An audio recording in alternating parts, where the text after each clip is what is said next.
دا خو به د دنیا په تاریخ کې لیکلی کېږي چې داسې هم په تاریخ کې تېر شوي چې د الله په نوم باندې یو سړي خپل زوی قرباني کړی دی. دا چېرته شیطان برداشت کولی شو؟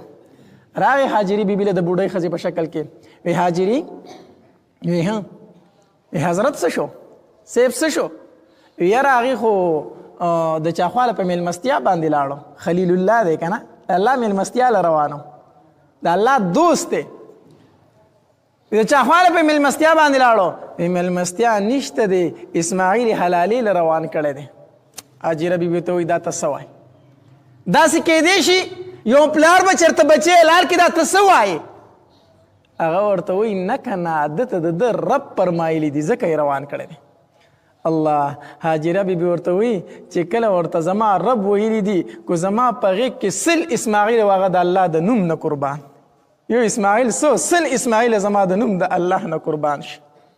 شیطان دغلته ناکامه شو، راغې د ماشوم په شکل